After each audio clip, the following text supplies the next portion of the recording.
welcome. My name is Ariel Gordon, and I am the publicist for the Winnipeg International Writers Festival. I am here today talking to two writers that are preoccupied with the novella, as evidenced by their publication of same, and Gillian Wigmore and Keith Cadieux. And we're just going to talk a bit about what it means to write novellas, a bit of the history of them, and then how each of them see a way forward in that form or in that genre. So what I'm going to do is I'm going to read you their bios, and they're going to sit staring, looking at me while I do it. And then we'll just get right into it. So here we go.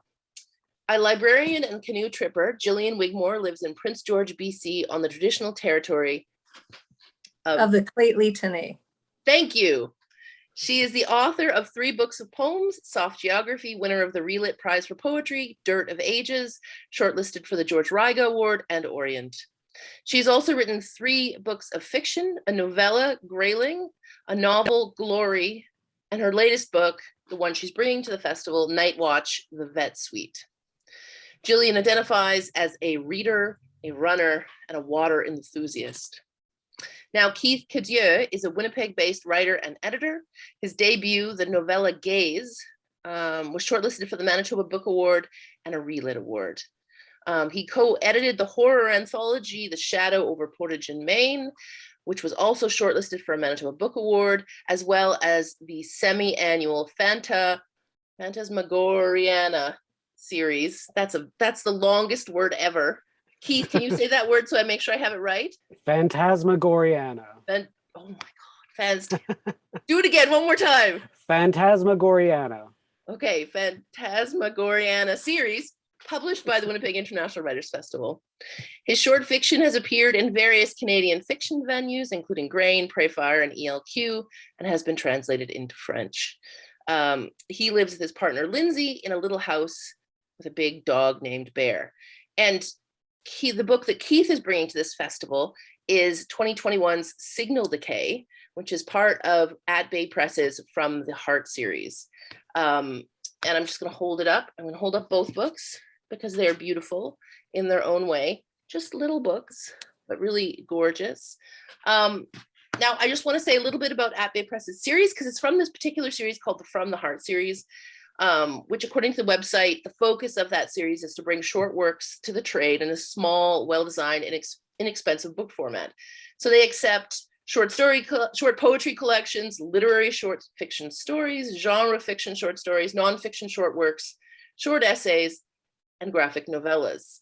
And so it says that the text should follow the theme of the series, so the work should be emotionally charged. So some examples could be passion, health, loss, friendship, sympathy, celebration, birth, and death. So there's that. And Night Watch is actually a collection of 3 novellas.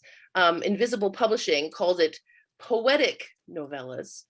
And I'm not sure if that's because if they consider the work poetic or because they know that Gillian is a poet in her other life. But now I have these quick, if you're not sure exactly what a novella is, I have these quick definitions. So one of them is from literarydevices.net, and it says, in literature, a novella is a type of prose fiction, which is shorter than a full-length novel and longer than a short story. It originates from the Italian word novella, which means new, and it's a well-structured yet short narrative, often satiric or realistic in tone, and it usually focuses on one incident or issue with 1 or 2 main characters and takes place at a single location. And now the Britannica Encyclopedia says that the novella originated in Italy during the Middle Ages, and was usually based on local events that were humorous, political, or amorous in nature. And the individual tales were often gathered into these anthologies alongside sort of anecdotes or legends or romantic stories. And apparently Geoffrey Chaucer introduced the novella to England with the Canterbury Tales. And during the Elizabethan period, William Shakespeare and other playwrights says extracted, but I'm going to say copied dramatic plots from the Italian novella. And the realistic content and form of these tales influenced the development of the English novel in the 18th century and the short story in the 19th century. So that's a pretty long history for the form. What was the first time that you guys encountered the novella, and what made you go, ooh? I think high school was where I first encountered it, because you read so many in high school and they never mentioned that they're novellas. Like we read The Old Man and the Sea and Of Mice and Men. What else? Anyway, those were two of the ones that I remember, and I love them because they were short. Yeah, and Yeah. I think at the time they were presented to us as like short novels, right? Like Yeah. No one mentioned that they were this other thing. And Keith, what about you? What were your first encounters I with think the novella? same. Yeah, I remember seeing them in high school more, and then sort of encountering them sort of at the tail end of story collections when I was, really interested in creative writing and started seeking out other authors that I wanted to extract or copy from. That it sort of became it was a thing to have like your big long story that wouldn't fit anywhere would be tacked into the end of your story collection, and that would be your novella. But yeah, I remember definitely like in high school having The Old Man and the Sea, and like Heart of Darkness is a novella Yeah. also, and The Little Prince, or Le Petit Prince in French, those. But yeah, never, they wouldn't call them novellas. They were just the shorter books we got to read. So Now, do you think like when you guys published your first book was Gaze in 2013, came out with Quattro books, which they call themselves the home of the novella.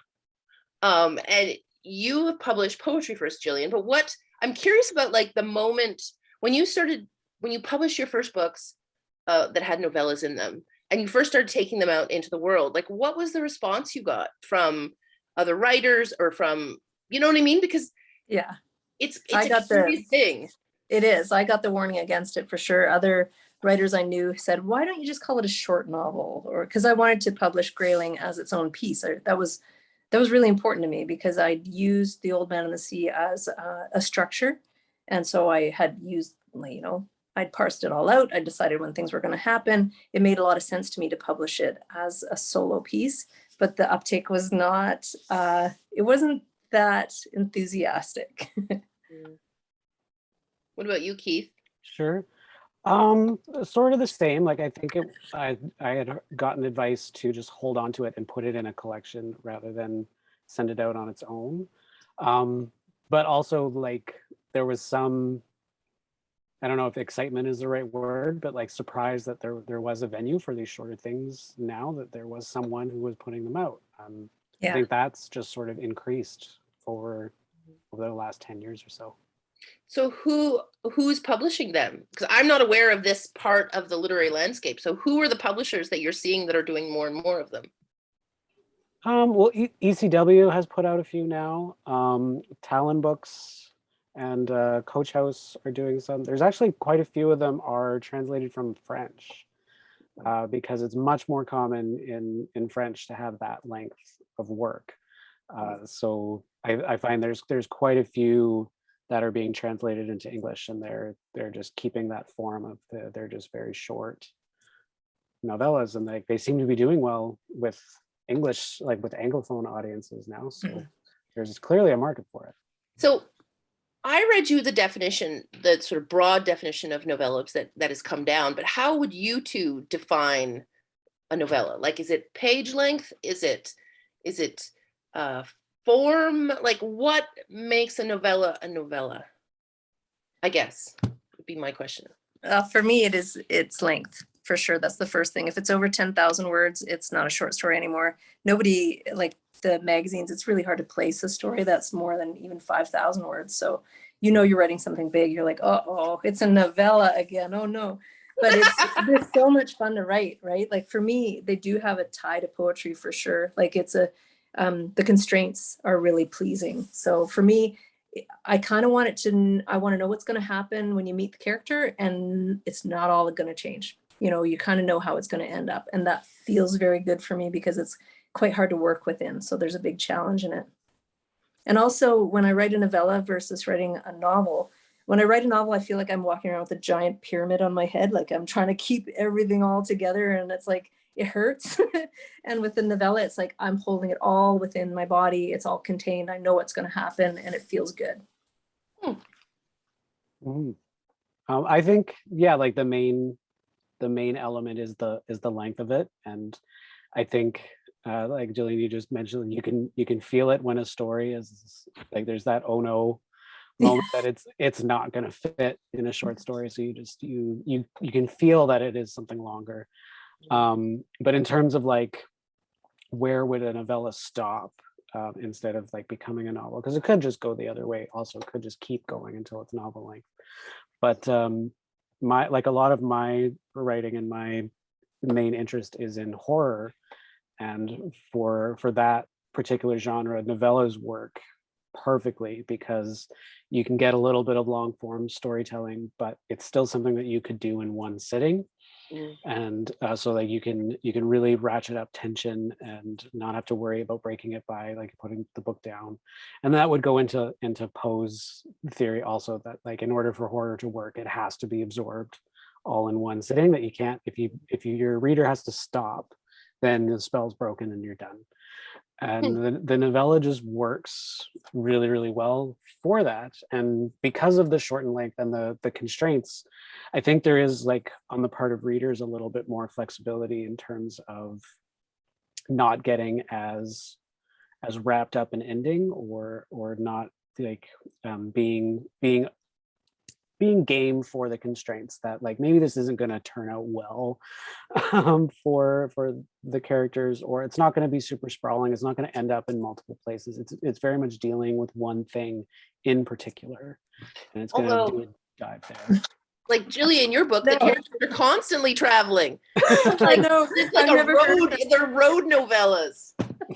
I really hadn't heard that place based. Well, I guess everything I do is really place based. Like I'm very interested in how I can represent the places the characters are, but I didn't ever hear that it was meant to all happen in one place and might happen all over the place and all over time too. Like my last novella really jumps around a lot. You can't tell when something is happening, and that suited the form demanded that, right? Like that wasn't really a choice I made.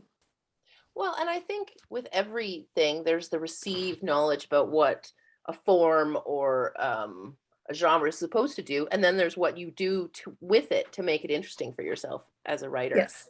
But has anyone ever said to you, like, I have written nonfiction and poetry, and people, there's a lot of hunger for fiction mostly, and for long form prose, and a lot of it feels like, have you ever had someone say to you, oh, well, this is good, I'm glad to see this, so why didn't you just keep going and make it a novel, or are you writing a novel next, right? I don't think that's unique to people that write novellas. I think short story, just people that write short story collections hear that all the time too. But how have you had a certain amount of frustration with that, because you persevered writing novellas, right? And if not, I mean, you've also written a novel, Gillian, but how do you deal with that expectation that our culture has for novels?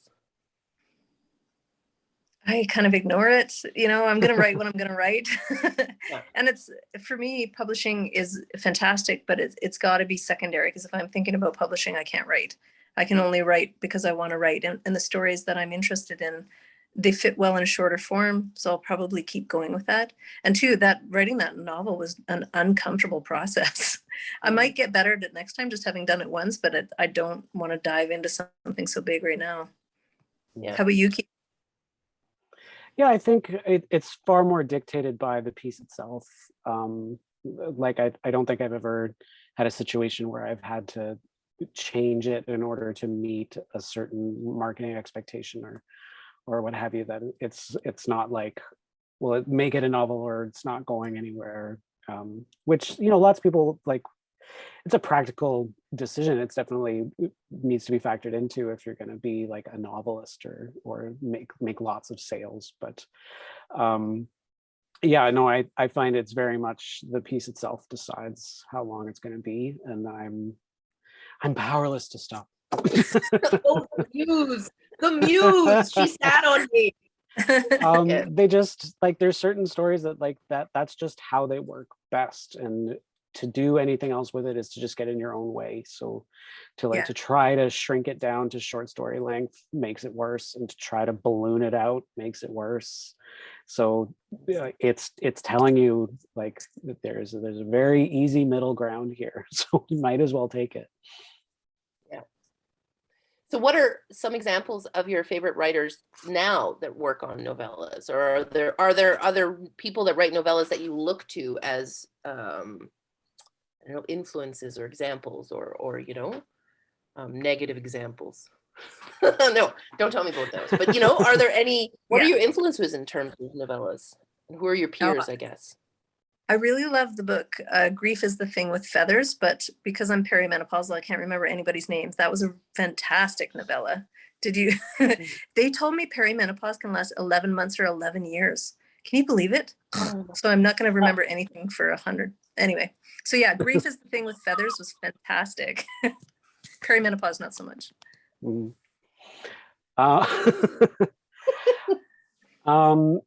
I've still sort of mostly encountering them as like parts of something else. So like Gillian, you've got 3 in 1.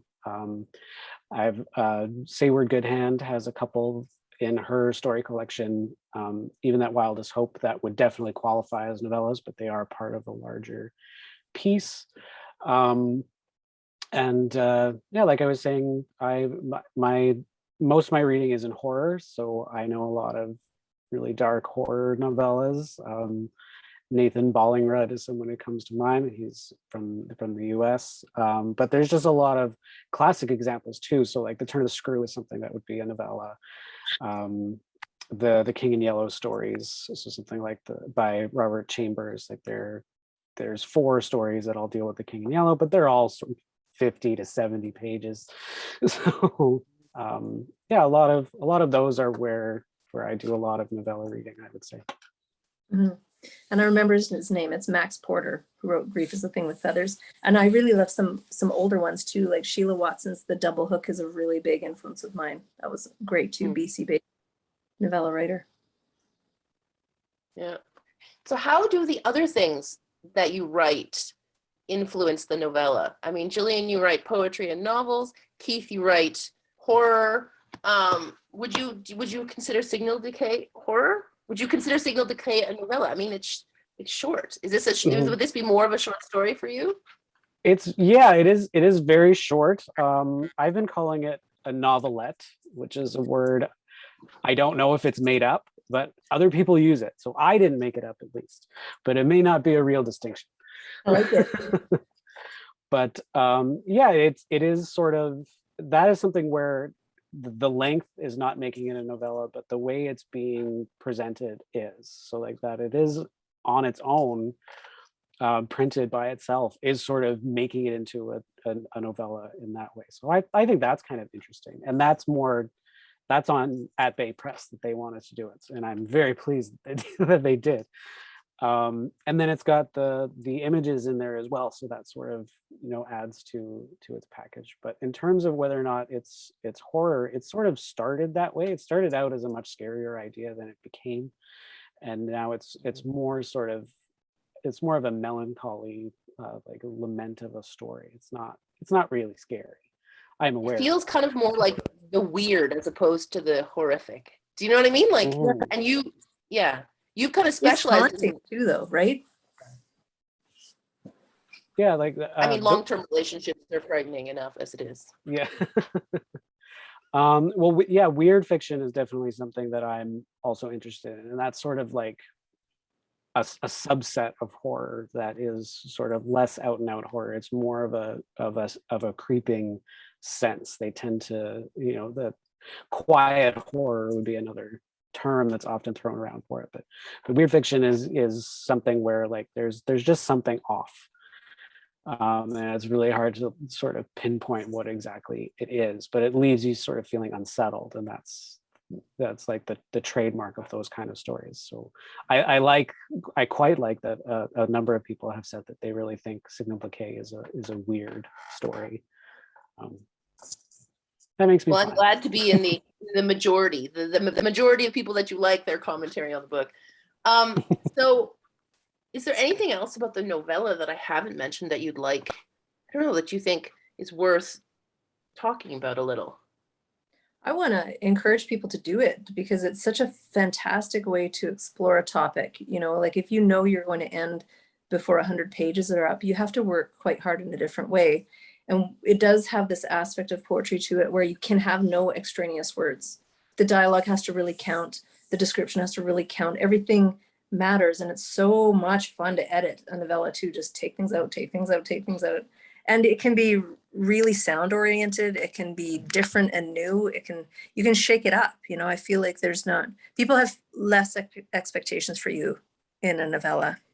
And that's where, if you land with a good publisher, like Invisible's been fantastic. You know, they just want to see what I'm going to write, and that feels great. And they're willing to take it if it's 3 funny little short story novels, right? So it gives you a lot of room to play. Mm. So tell me about the next novella that you're working on, and then we'll end it. We'll end this little conversation, this shortened conversation, this novella of a conversation. We'll end it there. So tell me what you're working on, unless you're incredibly superstitious in about that, and then don't. Okay, you go first, Keith. All right, sure. I'm not superstitious. I do have a novel project on the go. That's like the big thing that's eating up all of my time. If I do have something that I know is novel length, but it's novella length, sorry. But it's just very, very early stages, so I don't have much to share. It's going to be too long to be a story. But it's not a novel idea. It's compartmentalized. But so I do have another one that is sprawling into that territory for sure. But it's very, very early. The early sprawl. Yeah. I'm working on a novella that is in 2 parts. So it's very definitely, it's kind of like 2 smashed stories, and they flip like this. And I'm going to see if I can do it. I don't know if like one character like this and then it runs in and carries on. So ask me in 2 years and I'll tell you whether it worked or not. Well, thank you so much. I would encourage readers to check out both of these books, and to check out the other books and projects that both Jill and Keith have put out and worked on. I would love personally to see an anthology of novellas. You know, I think that would be a really interesting anthology. And maybe one of you could do that. You can have that idea for free. Anyways, well, thank you so much. Thank you for having us. Yes, Yeah. thank you.